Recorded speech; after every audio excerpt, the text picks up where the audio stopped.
قیامت سے پہلے کچھ عظیم واقعات اور بھی ہوں گے، تو ہم براہ راست یہ کہ قیامت کے واقعات کے اوپر جاتے، برزخی زندگی کے بعد ایک واقعہ ایک اور پیش آئے گا جس میں ہم مرنے کے بعد بھی شریک ہو جائیں گے. آج ہمیں اس کا تذکرہ کرنا ہے. جہان در انتظار عدالت، عدالت در انتظار مہدی.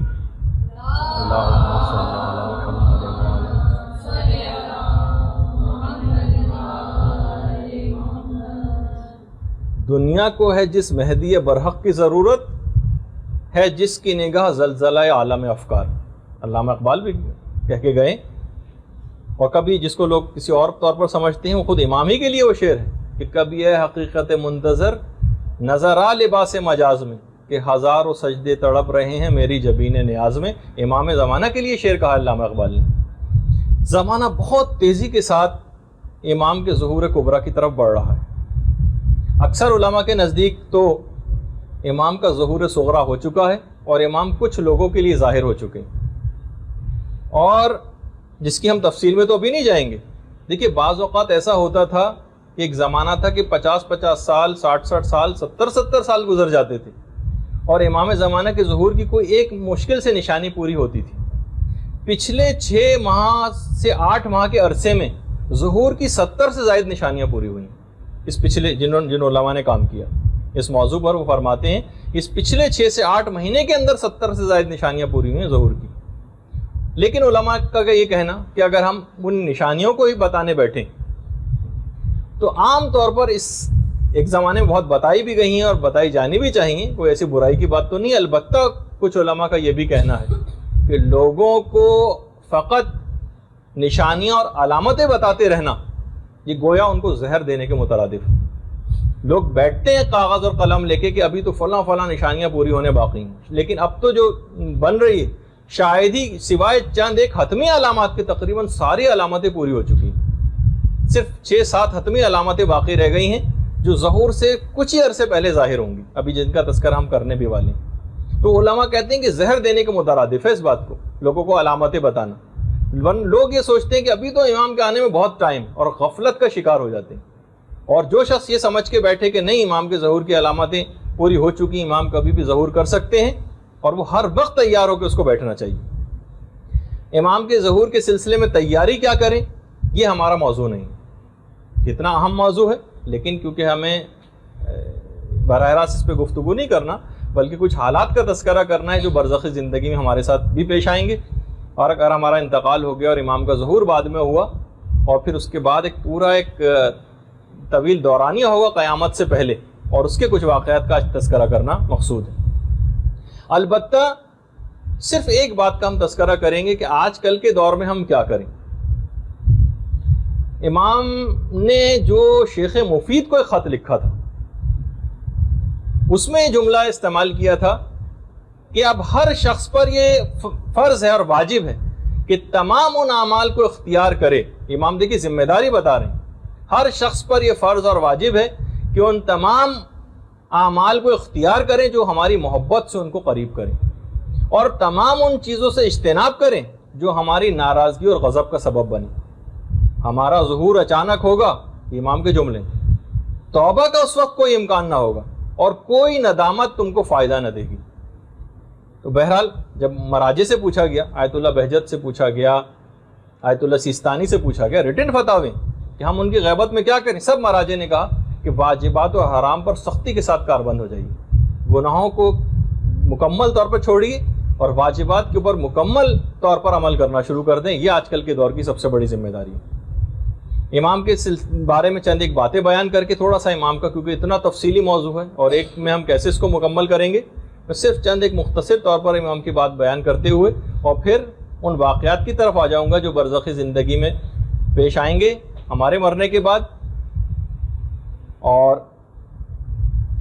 پھر ایک سیریز ہوگی واقعات کی جو قیامت تک چلے گی، ان کا بھی ایک تذکرہ ہوگا.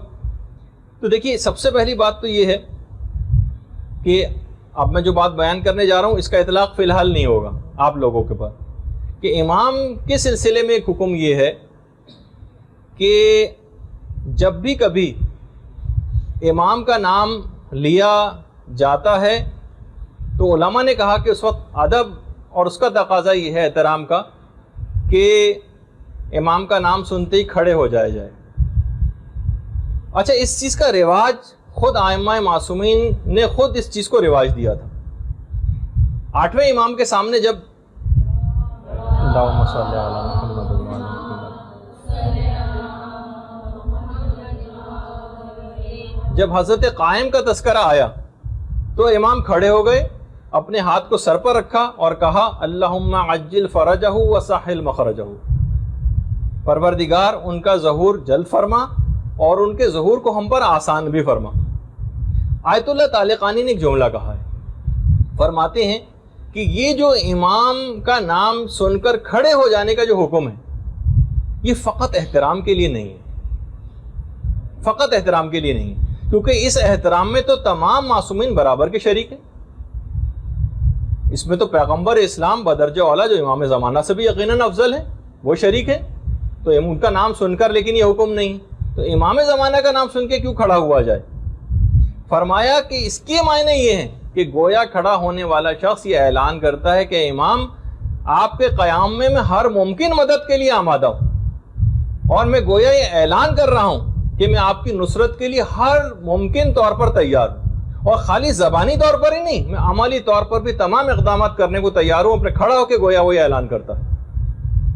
تو خالی یہ ہم زبانی قلابے ہم کو نہیں ملانے چاہیے امام زمانہ کی ظہور کے لیے، اور صرف زیارتیں پڑھ رہے ہیں اور امام ہم آپ کے لیے بے چین ہیں اور آنکھیں آپ کو تلاش کر رہی ہیں، لیکن کرا کچھ بھی نہیں رہے امام کے لیے، امام کے مشن کے لیے کوئی کام ہی نہیں ہو رہا، ان کے آگے بڑھ کر کچھ ان کی ظہور کی راہ کو ہموار نہیں کیا جا رہا. امام کو کتنے ایسے لوگوں کی ضرورت ہوگی عالمی حکومت کے قیام کے لیے جو علم رکھنے والے ہوں گے، صاحب معرفت ہوں گے، اور فاسق و فاجر و بدکار تو نعوذ باللہ نہیں ہوں گے کہ امام ان کو مختلف عہدوں پر فائز کریں گے. ایسے افراد کی امام کو ضرورت ہوگی جو علم بھی رکھتے ہوں اور عادل بھی ہوں، گناہوں سے بھی بچتے ہوں. ایسے افراد کی تعداد میں اضافہ کر کے امام کو گویا مہیا کرنے والی بات ہے.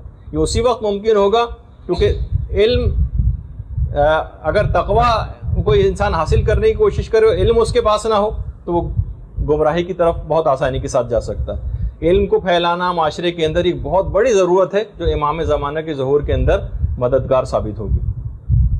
اچھا پھر اس کے بعد کہ کیا امام کا نام لیا جا سکتا ہے؟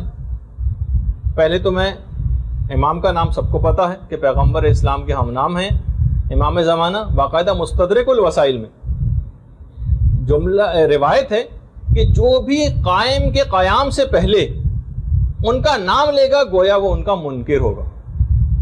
یعنی امام کا نام لینا ان کی قیام سے پہلے وہ ان کا منکر شمار ہوگا. آیت اللہ سیستانی نے بھی احتیاط مستحب کے خلاف قرار دیا ہے امام زمانہ کے نام لینے کو. لیکن بہرحال جب ہمارے امام علی نقی علیہ الصلوۃ والسلام سے بھی یہ بات پوچھی گئی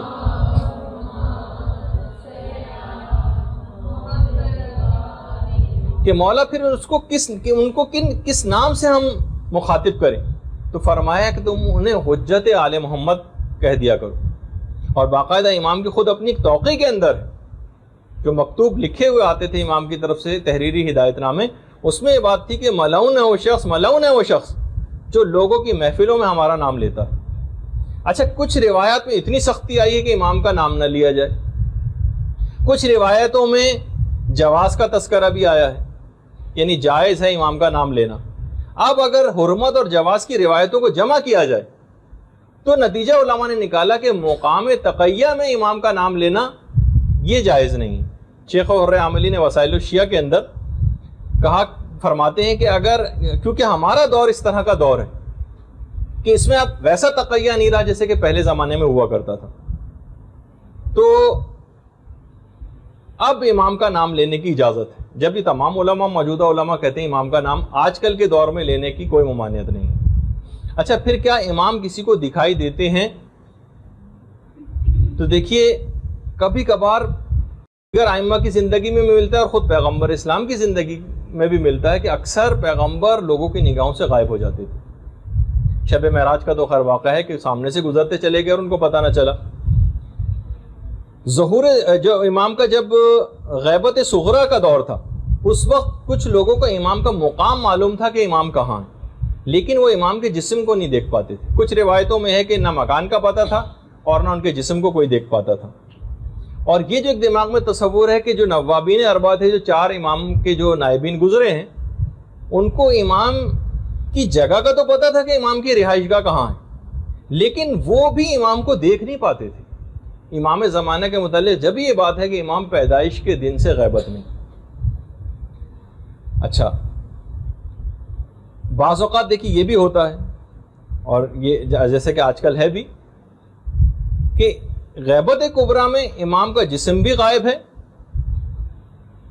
نہ ان کی جگہ کا کسی کو پتہ ہے, نہ امام کو کوئی دیکھ پاتا ہے. البتہ کبھی کبھار امام خود کچھ مخصوص لوگوں کو اپنا دیدار کرا دیتے ہیں, البتہ وہ پھر بھی ان کو پہچان نہیں پاتے. خود چھٹے امام یہ جملہ ارشاد فرماتے ہیں کہ قائم کی جو غیبت ہوگی نا, وہ حضرت یوسف کی غیبت کی طرح سے ہوگی. یعنی دوسرے الفاظ میں اصحاب کہف کی غیبت کی طرح سے نہیں ہے کہ اصحاب کہف تو بس غائب ہو گئے, غار میں چلے گئے, بیرون دنیا سے ان کا کوئی رابطہ ہی نہیں. کہا کہ حضرت یوسف کی غیبت کی طرح سے حضرت قائم کی غیبت ہے کہ اتنے عرصہ سالوں ساتھ رہنے کے باوجود بھی حضرت یوسف کے بھائی جب حضرت یوسف سے ملے تھے تو ان کو پہچان نہ پائے تھے, اگرچہ حضرت یوسف سامنے ہی موجود تھے. کچھ پتہ نہیں کہ امام زمانہ لوگوں سے ملتے ہوں, ان کے ساتھ رہتے ہوں, لیکن ان کو پتہ ہی نہیں چل پاتا کہ یہ ہے امام زمانہ.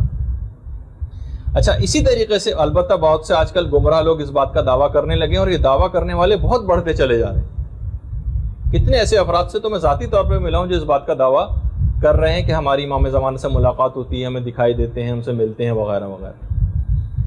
اچھا, امام رہتے کہاں ہیں؟ میں چند ایک صرف باتوں کا تذکرہ کر کے پھر اس کے اوپر آ جاؤں گا اپنے موضوع پر. دیکھیے, غیبت کبریٰ میں امام کے رہنے کی کوئی خاص مخصوص جگہ نہیں. امام کسی بھی شہر میں یا علاقے میں مستقل رہائش اختیار نہیں کرتے, اور امام نسبتاً غیر معروف رہ کر زندگی کو بسر کرتے ہیں. البتہ چند جگہ تو مسلم ہے کہ جہاں پر امام زمانہ پہنچے ہیں, پہنچتے ہیں, جاتے ہیں. مکے میں, مدینے میں, نجف میں, کوفہ میں, کربلا میں, سامرہ میں, کاظمین میں, مشہد میں, قم میں, بغداد میں. یہ تو امام زمانہ لازمی طور پر ان جگہوں پر تو جاتے رہے ہیں, اور انشاءاللہ جاتے رہتے ہیں, جاتے رہیں گے. البتہ کچھ امام کی ذرا مخصوص نشست گاہیں بھی ہیں. مسجد جمکران ہے, مسجد کوفہ ہے, نجف کا جو وادی السلام ہے اس میں جو مقام صاحب الامر ہے وہ امام کی مخصوص نشست گاہوں میں سے ہے. اس طرح حلہ میں مقام صاحب الامر ہے, وہ ہے. اچھا, ایک چیز اور اس میں بتا دی جائے, لوگوں کے دماغ میں ایک سوال ابھرتا ہے کہ آخر امام جو ایک زندگی بسر کرتے ہیں تو امام کی جو ضروریات ہیں یہ کہاں سے, اور امام کے جو اخراجات ہوتے ہوں گے وہ کہاں سے پورے ہوتے ہیں؟ کیا امام ایک عام انسان کی طرح سے اپنی ضروریات کو پورا کرتے ہیں, دنیاوی ذرائع اختیار کرتے ہیں, یا خدا کی طرف سے الگ سے معجزانہ طور پر کوئی سہولت ان کو حاصل؟ تو علماء نے کہا کہ ممکن ہے کہ دونوں طرح سے ہو. امام بالکل ایک عام طور پر ہی اس دنیا میں زندگی بسر کرتے ہوں, اور یہ بھی ممکن ہے کہ حضرت مریم کی طرح سے غیب سے ان کو بھی اس طرح سے رزق ملتا ہو, تو کیا تعجب کی بات ہے.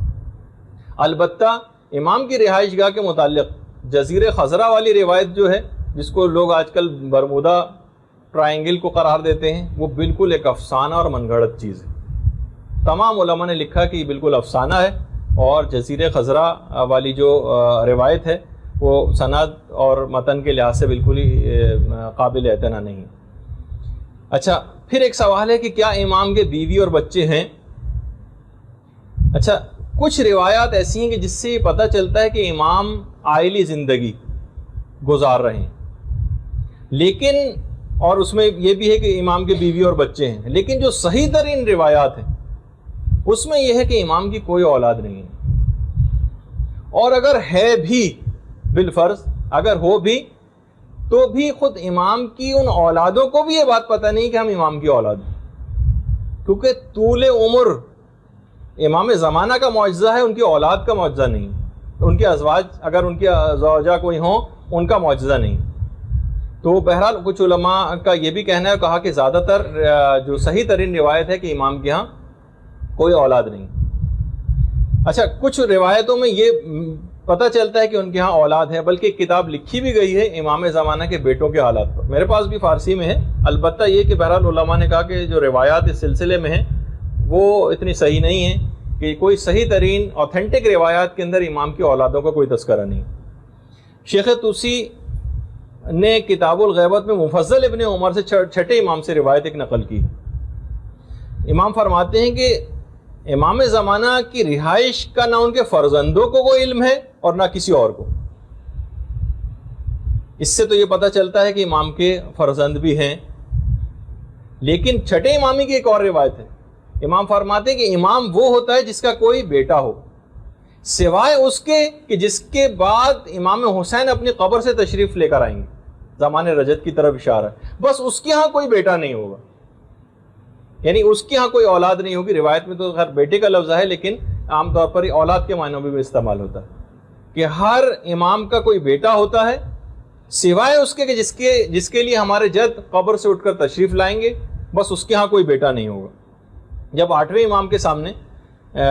آٹھویں امام نے اس روایت کو ذکر کیا تو علی ابن حمزہ ایک راوی تھے جو وہاں پہ بیٹھے ہوئے تھے، کہنے لگے میں قربان جاؤں امام آپ کے دادا کے سامنے بھی جب ایسا ہی ذکر ہوا تھا تو انہوں نے بھی اس بات کی تائید کی تھی۔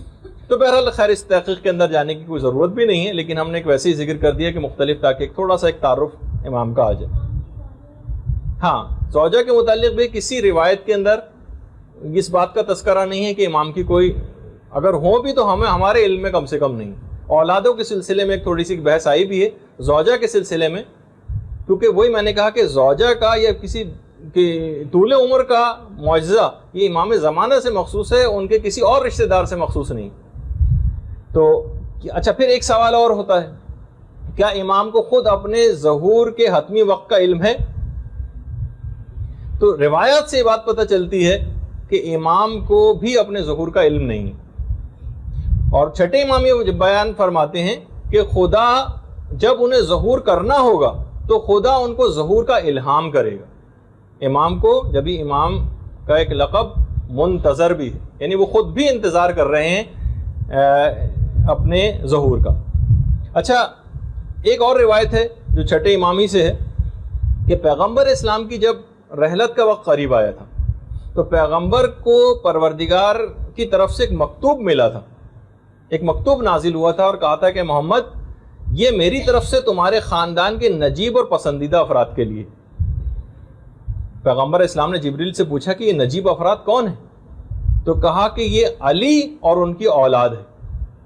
مکتوب کے اندر علیحدہ علیحدہ رقعہ جات رکھے ہوئے تھے پیغمبر نے، اور ہر رقعے کے اوپر ایک مہر بھی لگی ہوئی تھی۔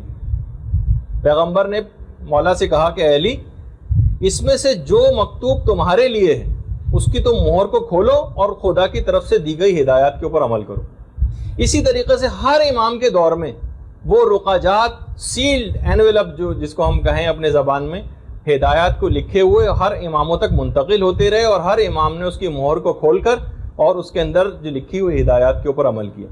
کچھ علماء نے کہا کہ ہو سکتا ہے یہ سلسلہ جاری ہوتے ہوتے امام زمانہ تک پہنچا، اور ہو سکتا ہے کہ امام کو اس ہدایت نامے کے ذریعے اپنے ظہور کے وقت کا علم ہو سکتا ہے، وہ اس رقعے کے اندر جو اس طرح کی باتیں لکھی، اصول کافی کے اندر باقاعدہ یہ روایت ہے۔ اچھا، ہو سکتا ہے کہ امام اس رقعے کے ذریعے اپنے ظہور کے حتمی وقت سے واقف ہوں۔ اور ایک روایت میں یہ بھی ہے کہ پیغمبر اسلام یہ بات ارشاد فرماتے ہیں کہ ظہور سے پہلے قائم کی جو تلوار اور علم ہوگا اس میں خدا بولنے کی قوت کو پیدا کر دے گا، اور ایک آواز آئے گی، اے ولی خدا، خدا کے دشمنوں قیام کرو اور خدا کے دشمنوں کو قتل کرو۔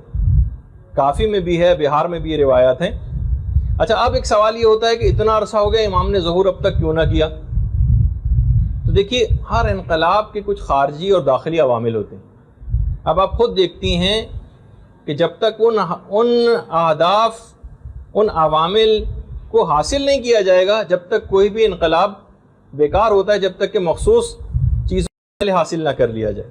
خود دیکھتی ہیں آپ کہ جب حضرت عیسیٰ کو آسمانوں پر جب اٹھایا گیا تھا، اس کے 500 سال بعد پیغمبر اسلام پیدا ہوئے، اور پیدائش کے بھی 40 سال کے بعد اعلان رسالت کیا تھا۔ تو اس سے بھی آپ اندازہ لگائیں کہ بہرحال ہر چیز کا ایک مناسب وقت ہوتا ہے، موقع ہوتا ہے، اور ویسے بھی غیبت خدائی رازوں میں سے ایک راز ہے، اس کی حکمتیں سمجھ میں نہیں آتی۔ اچھا، ایک اور بات اور علماء نے بیان کی، ظہور کی امام کی کچھ علامات ہیں اور کچھ شرائط ہیں، لوگ آپس میں ان کو ملا دیتے ہیں۔ علامات جو ہوں گی نا وہ ظہور سے کچھ پہلے، اس سے کچھ قبل نمودار ہوں گی۔ اچھا، جبکہ ظہور سے براہ راست ربط ہے شرائط کا، علامات الگ ہیں، امام کے ظہور کی شرائط الگ ہیں۔ علامات ضروری نہیں کہ بیک وقت ظاہر ہوں، سالہ سال سے پوری ہوتی چلی جا رہی ہیں علامات، اور کچھ آخری وقت سے مخصوص ہیں۔ ہو سکتا ہے کہ ایک ہی وقت میں بہت ساری علامات، جیسے کہ پچھلے 6 مہینے میں 70 سے زیادہ علامات پوری ہوں، چند ایک کا تذکرہ آگے چل کے شاید آئے بھی۔ تو اور اسی طریقے سے جو علامات ہوں گی وہ پہلے نمودار ہوں گی اور جلد ختم ہو جائیں گی، جبکہ شرائط ظہور سے کچھ عرصے پہلے ہوں گی اور یہ پھر مستقل رہیں گی۔ اچھا، باقاعدہ ایک پاکستانی زائر چند سال پہلے مشہد میں ان کی خود امام زمانہ سے ملاقات ہوئی تھی، ایک پاکستانی زائر کی۔ امام سے ایک سوال پوچھا تھا انہوں نے، مولا یہ بتائیے کہ ہم تو آپ کو بہت زیادہ یاد کرتے ہیں، کیا آپ بھی ہمیں یاد کرتے ہیں؟ امام نے ایک جملہ کہا، اسی بے عادت، زائر کی سمجھ میں نہیں آیا، اور علماء کے پاس گیا وہ زائر اور ان کے سامنے جملہ رکھا، تو علماء نے پھر اس کا صحیح طور پر ترجمہ کر کے بتایا کہ اس کے معنی یہ ہیں۔ امام فرماتے ہیں کہ ہم کو وصیت کی گئی ہے بے عدد کہ تم میں سے ایک ایک کو یاد رکھے، انڈیویجول 1 by 1 کو ہم یاد رکھتے ہیں، ہمیں باقاعدہ وصیت ہے اس بات کی۔ تو بہرحال یہ امام کی اتنی حد تک آ گئی، یعنی امام اتنے زیادہ کنسرن ہے کہ 1 by 1 جتنی خواتین یہاں پہ بیٹھی ہوئی ہیں، امام ان سے مکمل طور پر ان کے حالات سے واقفیت رکھتے ہیں، ان کو یاد کرتے ہیں۔ اچھا، امام سے پہلے چند چیزوں کے متعلق اور بیان کر دیا جائے، پھر ہم فوراً بعد اس کے اوپر آ جائیں گے اپنے موضوع پر۔ سب سے پہلے تو ایک سفیانی کا خروج ہوگا۔ کچھ علماء نے کہا کہ اصل میں سفیانی ایک کردار کا نام ہے، یہ کسی کوئی فرد واحد پر منحصر نہیں۔ خود چوتھے امام کی ایک اصل میں ایک حدیث ہے جو اس سلسلے میں دلیل کے طور پر بھی پیش کی جاتی ہے کہ سفیانی کا جو خروج ہوگا نا وہ بالکل حتمی ہوگا، اتنا اور بتا دوں۔ اور امام نے فرمایا کہ ہر قیام کرنے والے کے مقابلے میں ایک سفیانی ہوتا ہے۔ اس لحاظ سے تو یہ کسی کیریکٹر کا ایک نام ہوا۔ بہار کے اندر بھی روایت ہے چوتھے امام کی کہ ہر حق کے لیے قیام جو کرتا ہے اس کے لیے ایک سفیانی ہر زمانے میں۔ اچھا، خروج کے 9 ماہ کے بعد، یعنی سفیانی کا جب بھی خروج ہوگا اس کے 9 ماہ کے بعد اس کو وادی بیدا میں اس کے لشکر کو غرق کر دیا جائے گا۔ وادی بیدا مدینے کے قریب ہی ایک مقام ہے، اور جب حج کلاسز ہو رہی تھی تو میں نے وادی بیدا کی فوٹوگراف بھی دکھائی تھی، اور اس وقت بھی یہ بتایا تھا اور ارادہ ہمارا یہ بھی ہے آپ میں سے اکثر کی طرف سے، بہرحال ایک ہے کہ پہلے جو گروپ تھا جس کی حج کلاسز لی تھیں وہ ذرا ایک مختصر گروپ بھی تھا، لیکن اب کافی زیادہ تعداد مختلف گروپس کی ہو گئی، اور ان کی طرف سے بھی یہ ہے کہ حج کلاسز دوبارہ لی جائیں۔ اب ہمارے پاس سہولیات بھی کچھ پروردگار کے فضل و کرم سے زیادہ ہو گئی ہیں، پروجیکٹر بھی آ گیا ہے، تو انشاءاللہ ہم کوشش کریں گے، اور کچھ مسائل بھی حج کے تبدیل ہو گئے ہیں پچھلے سالوں کی نسبت، تو دوبارہ حج کلاسز شروع کرنے کے کچھ شرائط کے ساتھ اس کو شروع کیا جائے گا دوبارہ، وہ آپ کے سامنے انشاءاللہ پیش کریں گے۔ تو اس میں نے جب کلاسز ہو رہی تھیں تو وادی بیدا جہاں پر سفیانی کے لشکر کو غرق کیا جائے گا اس جگہ کی فوٹوگراف بھی دکھائی تھی۔ اچھا، کچھ تو اچھا یہ جو ہے نا، یہ امام وادی بیدا کا زمین میں دھس جانا اور سفیانی کے لشکر کا یہ حتمی علامات میں سے ایک ہے امام کے ظہور کی۔ اچھا، اسی طریقے سے نفس زکیہ ہے، نفس زکیہ کی شہادت۔ یہ کوئی مخلص مومن ہوں گے جو نفس زکیہ کے نام سے جن کو کہا ہے کہ جو دین خدا کے جتنے انحرافات ہیں، یعنی دین جن انحرافوں کا شکار ہو چکا ہے اس کے لیے وہ خروج کریں گے اور اس کے بعد قتل کر دیے جائیں گے۔ اور یہ اتنی کوئی پرومیننٹ شخصیت ہوں گے، علماء نے کہا کہ روایت میں جملہ ملتا ہے کہ مومنین ان کی شہادت سے بہت رنج محسوس کریں گے۔ اس کا مطلب ہے کوئی غیر معروف ایسے آدمی نہیں ہوں گے، وہ کوئی بہت معروف ہوں گے اور ان کی شہادت واقع ہوگی۔ اسی طریقے سے سید حسنی، سید حسنی کی آمد بھی امام کے قیام سے پہلے، اور اس کے پھر فوراً بعد امام کا ظہور ہوگا، اور سید حسنی امام کو پہچان لیں گے، ان تک پہنچ جائیں گے، اور اس کے بعد لوگوں کو یقین دلانے کے لیے امام سے کچھ دلائل طلب کریں گے جن کا بھی آگے چل کر تذکرہ بھی ہونے والا ہے، اور پھر امام ان کو قائل کریں گے سید حسنی کو۔ اسی طریقے سے دجال کا دیکھیں میں کتنی تیزی سے گزر رہا ہوں، لیکن ان کے اندر بھی بڑی تفصیل ہے، لیکن ہمیں وہ بیان کرنا مقصود نہیں ہے، وہ آپ کتابوں میں پڑھ سکتی ہیں۔ دجال، ویسے تو دجال لغوی اعتبار سے بہت بڑے جھوٹے کو کہا جاتا ہے، فریبی، انگلش یا فرانسیسی میں سے اینٹی کرائسٹ یا دشمن مسیح کے نام سے یاد کیا گیا ہے۔ تو شیخ صدوق نے بھی ایک روایت لکھی ہے کہ یہ جو دجال ہے نا، اصل میں پیغمبر اسلام کی زندگی میں ہی پیدا ہو چکا تھا، اور پیغمبر نے اسے مصلحتاً قتل نہیں کیا تھا تاکہ یہ اس کی رسی کو تھوڑا دراز کیا جائے اور مستقبل میں یہ امام کے دور میں پہنچ جائے اور اس وقت کا دجال ثابت ہو، روایت میں یہ۔ اچھا، یہ ظہور کے ٹھیک 18 دن کے بعد، یہ امام کے ظہور کے ٹھیک 18 دن بعد خروج کرے گا۔ دیکھیے بعض یہ میں اور بتا دوں کہ اگر میں ظہور دجال کہوں تو وہ بھی صحیح ہم، لیکن امام کے منسوب ہونے کی وجہ سے ظہور کے لفظ کو ذرا ہم نے بہت متبرک سمجھا ہے اور کوئی حرج بھی نہیں ہے اس کے اندر، لیکن خروج عام طور پر ان لوگوں کے لیے استعمال ہوتا ہے، سفیانی کے لیے، دجال کے لیے، اور امام کے لیے ظہور کا لفظ استعمال ہوتا ہے۔ لیکن اگر ظہور دجال کا بھی لفظ کہیں کہ آپ پڑھ لیں تو وہ بھی کوئی غلط لفظ نہیں۔ یہ ٹھیک 18 دن کے بعد خروج کرے گا یا ظاہر ہوگا، اور اس حد تک یہ تاکیدی امر ہے۔ روایات میں یہ کہ امام کا اگر ظہور ہو جائے اور اس کے ٹھیک 18 دن کے بعد دجال کا ظہور نہ ہو تو سمجھ لینا کہ وہ سچا مہدی نہیں ہوگا، یعنی اتنا یقینی ہے ٹھیک 18 دن کے بعد امام کے ظہور کے دجال کا ظہور ہونا۔ اور یہ بھی روایات میں ہے، جو موجودہ زمانہ بہت تیزی کے ساتھ لگ رہا ہے کہ اس طرف جا رہا ہے، دجال کے ساتھ 70,000 یہودیوں کی ایک فوج ہوگی، یہ ہے۔ اور خروج کے بعد، یہ جب خروج کر لے گا تو دجال کی ٹوٹل عمر خروج کے بعد فقط 40 روز تک ہوگی، اور اس کے بعد ہی حضرت حجت کے ہاتھوں قتل کر دیا جائے گا۔ روایات میں یہ چیز بھی ملتی ہے کہ دجال کے ساتھ خاص طور پر اس نے میوزک کا ایک ایسا انتظام کیا ہوگا کہ لوگ بہت زیادہ مومنین بھی اس کی طرف اٹریکٹ ہوں گے۔ صرف وہ لوگ دجال کے ہاتھوں بچ پائیں گے، اس کے فریب میں نہیں آئیں گے، جو پہلے سے خود کو اس گناہوں سے دور رکھے ہوئے، جو اس دنیا میں بھی گانے نہیں سنتے، جو اس وقت بھی میوزک سے دور رہتے ہیں، تو وہ اس سے محفوظ رہیں گے۔ البتہ ایک دوسرا حل بھی، جو محفوظ نہیں ہے خدا ان کو محفوظ کرے، لیکن بہرحال یہ کہ جو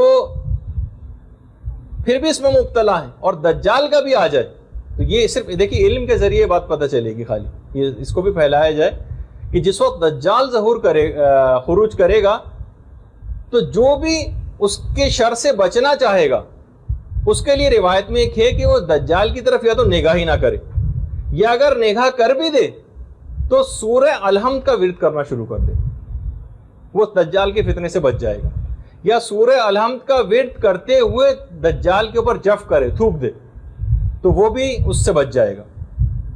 یہ طریقہ جو ہے پیغمبر اسلام نے بتایا کہ دجال سے بچنے کا جو طریقہ ہے۔ اچھا، اب علماء نے کہا کہ ہو سکتا ہے کہ یہ دجال کا جو لفظ ہے یہ رمزی ہو۔ دجال اصل میں ہر چالاک و مکار کے لیے بھی دجال کا لفظ استعمال ہو جاتا ہے۔ مغربی تہذیب جو فریبی ایک تہذیب ہے، اس کے لیے بھی دجال کا لفظ ہے۔ اچھا، اسی طریقے سے دیکھیے ایک بات اور بتا دی جائے کہ سفیانی فلسطین سے خروج کرے گا روایت میں۔ اچھا، فلسطین اور اسرائیل یہ تو بالکل ملے ہوئے ہی ہیں، یعنی یہ کہا جائے کہ اسرائیل سے خروج ہوگا۔ سید حسنی کا ایران سے ہوگا، اور امام زمانہ کا مکہ سے ظہور ہوگا۔ اچھا، یہ جو تینوں واقعات ہیں، اللہم صلی علی محمد وعلی محمد، یہ جو تینوں واقعات ہیں، سفیانی کا فلسطین یا اسرائیل سے خروج، سید حسنی کا ایران سے، اور امام کا مکے سے، یہ ایک سال کے اندر اندر واقع ہوں گے۔ ایک سال کے اندر یہ تینوں چیزیں ہوں گی۔ اور یہ بھی ہے، دیکھیے اب تو لگ رہا ہے کہ زمانہ اس جنگ کی طرف جا رہا ہے مسلسل۔ ملتا ہے روایت میں کہ امام زمانہ کا آخری معرکہ رام اللہ میں ہوگا۔ یہ روایات میں رام اللہ جو اس وقت فلسطین کا ایک علاقہ ہے، تو انشاءاللہ اس کی بھی میں کبھی تفصیل بتاؤں گا. امام کے ظہور سے پہلے خاص چیز اور ہے جس میں بہت سی باتیں بھی ہم کو اس لحاظ سے بتانی ہیں، جس سے بچنے کے طریقے بھی اس میں آتے ہیں، کہ امام کی آمد سے پہلے ایک زوردار دھماکے چیخ کی آواز آئے گی. روایات میں یہ اس وقت کے لیے بھی روایت میں ہدایات ہے، وہ یہ ہے کہ انسان اپنے کھڑکی اور دروازے بالکل گھر کے بند کر لے، اور خاص طور پر جو شیشوں جہاں شیشے لگے ہیں اس سے دور ہٹ جائے، اور سجدے میں چلا جائے اس چیخ کی یا دھماکے کی آواز کو سن کر، اور ایک جملہ کہے، وہ مسلسل اس کا ورد کرے، سبحان القدوس ربنا القدوس، تو وہ چیخ یا دھماکے کے نقصانات سے محفوظ ہو جائے گا. یہ روایات میں سبحان القدوس ربنا القدوس سجدے میں جائے اور مسلسل اس کو ورد کو پڑھتا رہے. اچھا، وہ اس کے نقصانات سے محفوظ ہو جائے گا. اچھا، پھر اس کے بعد وہ آسمانی آواز آئے گی. دیکھیے میں بہت تفصیل تیزی کے ساتھ جا رہا ہوں. آسمانی آواز آئے گی جبریل کی، جاء الحق وزهق الباطل ان الباطل کان زهوقا، اور اس جبریل کی آواز سن کر لوگوں کے 3 گروہ ہو جائیں گے. ایک گروہ تو فوراً امام کی مدد کے لیے نکل کھڑا ہوگا بغیر کچھ سوچے سمجھے، یعنی اس کو پتا ہوگا ایک مخصوص آواز آئے گی جو ہر شخص اپنی زبان میں سنے گا. معجزانہ طور پر جیسے یہ پہلا قدم اٹھائے گا اس کا اگلا قدم مکے میں ہوگا. یہ پہلا گروہ ہے جو معجزانہ طور پر اس کو ایک بہت بڑی سعادت ملے گی. دوسرا گروہ وہ ہوگا جو اس آواز سے مکمل طور پر متفق تو ہوگا، لیکن وہ سوچے گا کہ بھائی ٹھیک ہے امام نے بلایا ہے لیکن بیوی بچوں کی بھی کچھ کوئی ذمہ داریاں ہیں. یہ دوسرا گروہ ہوگا. اور اس کے بعد پھر ایک اور آواز آئے گی کہ جو کہ شیطان کی آواز ہوگی کہ تمہارے رب نے فلسطین میں ظہور کیا ہے، یہ اسرائیل میں جس کو کہا جائے. اور اس کے بعد پھر ایک اور آواز جبریل کی آئے گی کہ پہلی اس آواز کے اوپر یقین نہ کرنا، یہ جھوٹی آواز ہے. اچھا، اتنا اور بتا دیا جائے کہ باقاعدہ مفضل نے چھٹے امام سے پوچھا بھی تھا کہ مولا یہ بتائیے کہ جب یہ حضرت قائم ظہور کریں گے تو کیا یہ کچھ لوگوں کے ساتھ ہوں گے یا اکیلے ہی آئیں گے؟ تو امام نے ایک جملہ کہا تھا کہ مفضل وہ اکیلے ہی ظہور کریں گے. وہ ظہور سے ایک رات پہلے مکے میں آ جائیں گے اور مکے میں وہ رات تنہا گزاریں گے، اور اس کے بعد پھر اگلے دن ان کا ظہور ہوگا. جب امام آئیں گے تو جو سب سے پہلا جملہ استعمال کریں گے، سب سے پہلا جملہ کعبے کی پشت سے پیٹھ لگا کر بیٹھ جائیں گے اور سورہ ہود کی 86ویں آیت پڑھیں گے، بقیت اللہ خیر لکم ان کنتم مؤمنین. اگر تم مومن ہو تو بقیت اللہ تمہارے لیے سب سے بہتر ہے. اس کے بعد امام کی بیعت شروع ہوگی، جو تفصیلات ہیں کہ اس کے بعد جو بھی کوئی امام کو سلام کرے گا وہ السلام علیکہ یا بقیت اللہ کہہ کے سلام کیا کرے گا. امام اس کے بعد پھر جملے ہیں امام کے، امام کہنا شروع کریں گے، خطبہ دیں گے کہ جو کوئی آدم و شیس کو دیکھنے کا خواہش مند ہو وہ دیکھ لے کہ میں ہی آدم و شیس ہوں. جو نوح اور سام کو دیکھنے کا خواہش مند ہو وہ دیکھ لے کہ میں ہی نوح اور سام ہوں. جو ابراہیم و اسماعیل کو دیکھنے کا خواہش مند ہو وہ دیکھ لے کہ میں ہی ابراہیم و اسماعیل ہوں. جو موسیٰ اور یوشع کو دیکھنے کا خواہش مند ہو وہ دیکھ لے کہ میں ہی موسیٰ اور یوشع ہوں. جو محمد مصطفیٰ اور علی مرتضیٰ کو دیکھنا چاہے وہ دیکھ لے اللہم صل علی محمد.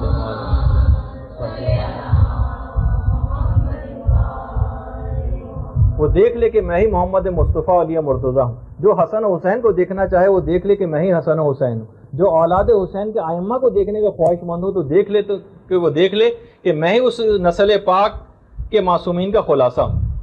اور اس کے بعد پھر امام کہیں گے کہ میری گفتگو کو توجہ کے ساتھ سنو، میں تم کو ایسی چیزوں کی خبر دوں گا جس سے پہلے تم نے کبھی نہیں سنی ہوگی. اس کے بعد امام آسمانی کتابوں کی تلاوت کرنا شروع کریں گے، آدم و شیس کے صحیفوں کی تلاوت کریں گے، نوح و ابراہیم کے صحیفوں کی تلاوت کریں گے. اس کے بعد امام چاروں کتابیں توریت، زبور و انجیل و قرآن کی تلاوت کریں گے. سب سے پہلے جو بیعت امام کی کریں گے وہ حضرت جبرائیل ہوں گے. جیسے ہی امام کا ظہور ہوگا، ہم اگر اس وقت انتقال کر چکے ہوئے اور ہمارے انتقال کے بعد ظہور ہوا، یہ جو مومنین انتقال کر چکے ہیں، خدا ظہور کے وقت ان مومنین کی قبور میں ایک سکون کو داخل کر دے گا، ایک سکون کو داخل کرے گا. ایک ایسی مسرت و شادمانی ہماری قبور کے اندر آ جائے گی اور تمام عذابات برطرف ہو جائیں گے. قبور میں مومنین ایک دوسرے کی ملاقاتوں کو جائیں گے اور ایک دوسرے کو ظہور حجت کے حضرت حجت کے ظہور کی مبارکبادیں دیں گے. اس کے بعد یہاں تو یہ ہو رہا ہوگا قبروں میں، ادھر سید حسنی امام کے پاس پہنچ جائیں گے اور کہیں گے کہ اگر آپ امام مہدی ہیں تو پھر رسول کا عصا کہاں ہے؟ رسول کی انگوٹھی کدھر ہے؟ رسول کا لباس کہاں ہے؟ رسول کی جو زرہ جس کا نام فاضل تھا وہ کدھر ہے؟ رسول کا امامہ جس کا نام صحاب تھا وہ کہاں ہے؟ یربو نام کا رسول کا ایک گھوڑا، یہ رے بے واو عین، وہ کدھر ہے؟ غصبہ نام کا ناقہ رسول کا وہ کدھر ہے؟ دلدل جو رسول کا خچر تھا وہ کہاں ہے؟ اور یافور نام کا رسول کا جو حمار تھا وہ کدھر ہے؟ رسول کا گھوڑا براق کہاں ہے؟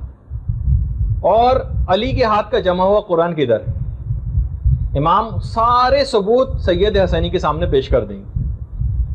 اچھا،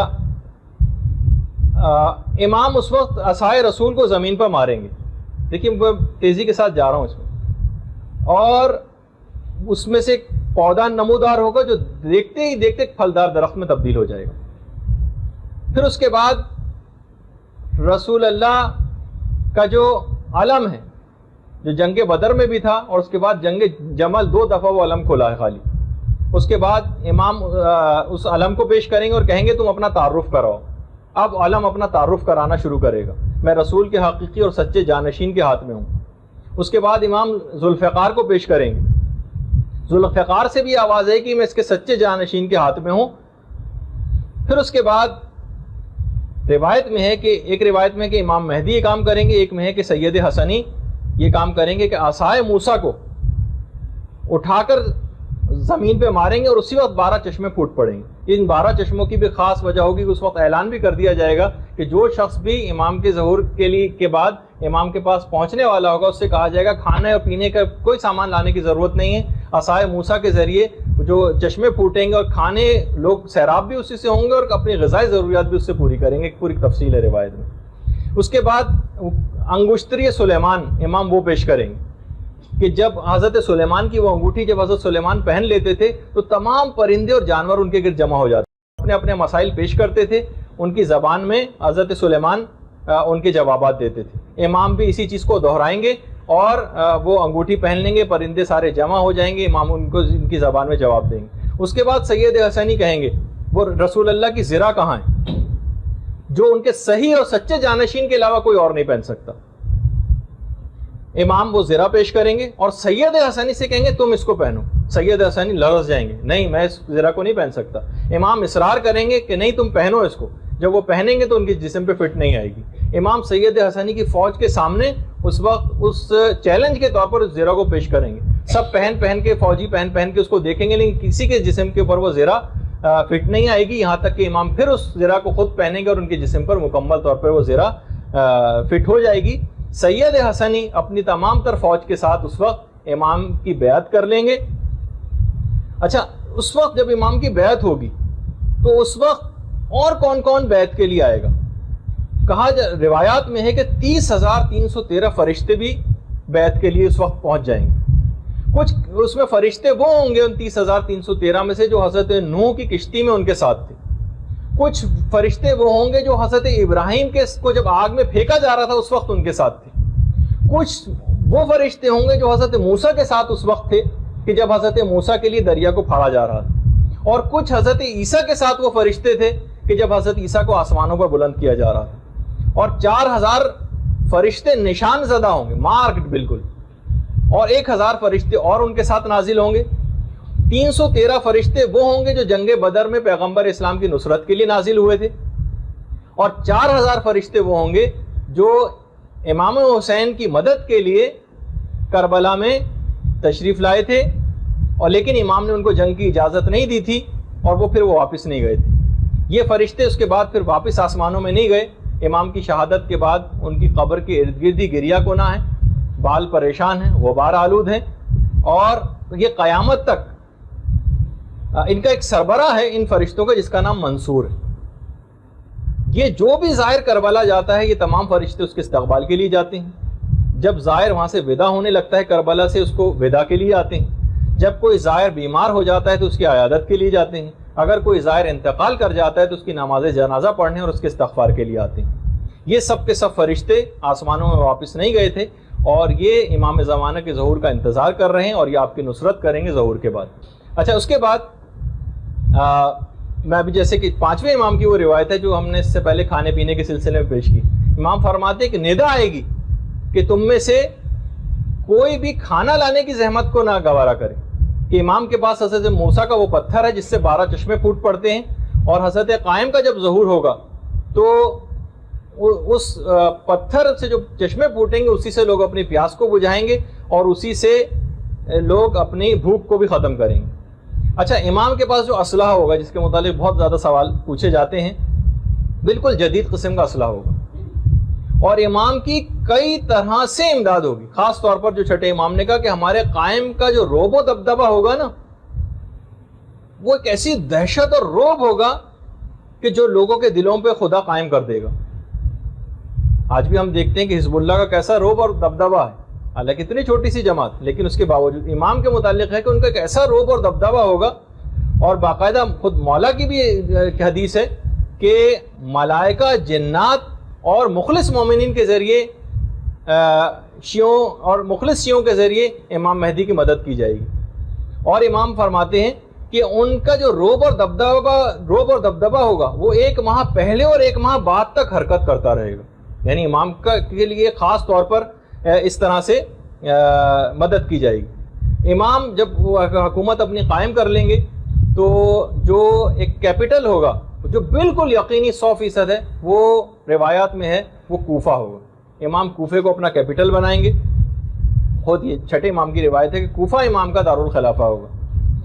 اور امام مولا کائنات فرماتے ہیں کہ میں دیکھ رہا ہوں کہ قائم کے ظہور کے بعد اپنے شیعوں کو کہ وہ نزولی اعتبار سے مسجد کوفہ میں قرآن کی تعلیم دے رہے ہوں گے. قرآن جس طریقے سے نازل ہوا تھا اس کے مطابق قرآن کی تعلیم مسجد کوفہ میں دیکھ رہا ہوں کہ وہ لوگ بیٹھے دے رہے ہیں. کوفے میں امام کے ظہور کے بعد اتنی مہنگی ہو جائیں گی جگہیں, کوفہ اتنا زیادہ مہنگا ہو جائے گا, ظاہر امام کا کیپٹل ہوگا, پوری دنیا سے مومنین وہاں پر جوق در جوق پہنچ رہے ہوں کہ وہاں پر کار کو پارک کرنے کا جو کرایہ ہوگا وہی 2000 درہم ہوگا. یہ تو میں نے اپنے الفاظ میں کہا, ورنہ روایت میں جملہ یہ ہے کہ ایک بھیڑ کے بیٹھنے کی جگہ 2000 درہم ہوگی. اتنا زیادہ کوفہ مہنگا ہو جائے گا. فرشتوں کی فوجیں کوفے آ رہی ہوں گی اور جا رہی ہوں گی. کوفے کی قیمت زمین آسمان سے باتیں کرنے لگے گی. اچھا کوفے کے متعلق یہ ہے کہ اتنی برکات نازل ہوں گی کہ کوفے میں آ کر جو شخص بھی کھڑا ہو کر دعا کرے گا اسے 1000 کے برابر اجر بھی دیا جائے گا. تو اس لحاظ سے بھی امام کا جو دارالخلافہ ہوگا اس کی بھی بہت تفصیل بیان کی گئی. امام کے کچھ وزیر بھی ہوں گے, کچھ عمال ہوں گے امام کے, کچھ امام کے باقاعدہ مشیر ہوں گے. ان میں کون کون ہوگا؟ ان میں ایک تو حضرت عیسیٰ ہوں گے, حضرت عیسیٰ ہوں گے, 7 اصحاب کہف یہ افراد ہوں گے. یعنی جو 313 کا جو عدد ہے نا امام کے, ان میں پہلے ہی سے 7 اصحاب کہف شامل ہیں 313 میں. حضرت موسیٰ کے وسیع حضرت یوشع ہوں گے, یہ امام کے سارے منسٹرز کے نام ہیں. مومن آل فرعون ہوگا, قرآن میں جس کا تذکرہ ہے مومن آل فرعون کو دوبارہ اٹھایا جائے گا. سلمان فارسی ہوں گے, مالک اشتر ہوں گے, ابو دجانہ انصاری ہوں گے, اور ایک قبیلہ تھا قبیلہ حمدان, ان کے لوگوں کو دوبارہ اٹھایا جائے گا. حضرت عیسیٰ کے متعلق تو یہ کہ حضرت عیسیٰ کہیں گے مجھے آپ کا وزیر بنا کے بھیجا گیا ہے. حضرت عیسیٰ کا یہ جملہ ہوگا. امام کی جو فوج کے سالار ہوں گے ان میں ایک تو شعیب بن صالح ہوں گے جو اللہ کے ایک نبی ہیں, اور اس کے علاوہ چھٹے امام کے فرزند حضرت اسماعیل بھی ہوں گے. روایات میں ایک یہ بھی ہے کہ یہ امام کی فوج کے سالاروں کے اندر یہ لوگ افراد شامل ہیں. اس کے علاوہ حضرت عقیل ہیں, حضرت حارث ہیں, اور چھٹے امام کے جو صحابی مفضل ابن عمر یہ بھی امام کی فوج کے, یہ بھی اس فوج کے اندر شامل ہوں گے. کتنی مدت امام کی حکومت رہے گی؟ کچھ روایات میں 5 سال کا تذکرہ ہے, کچھ میں 7 سال کا ہے, کچھ میں 9 سال کا ہے, کچھ میں 40 سال کا ہے, اور کچھ میں 19 سال کا بھی ہے, اور کچھ میں 309 سال کا تذکرہ بھی. روایات یہ ہیں کہ شب و روز کا دورانیہ امام زمانے کے ظہور کے بعد تبدیل ہو جائے گا اور 1 سال 10 سال کے برابر ہوگا.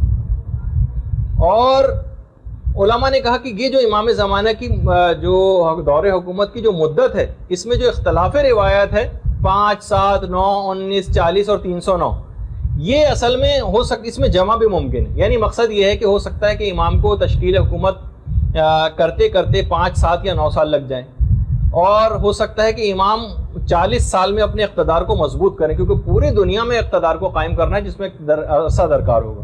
اور اس 40 سال کے دور میں جب اقتدار ذرا امام کا مضبوط ہو جائے گا تو امام اس کے نتیجے میں پھر 309 سال تک حکومت کریں.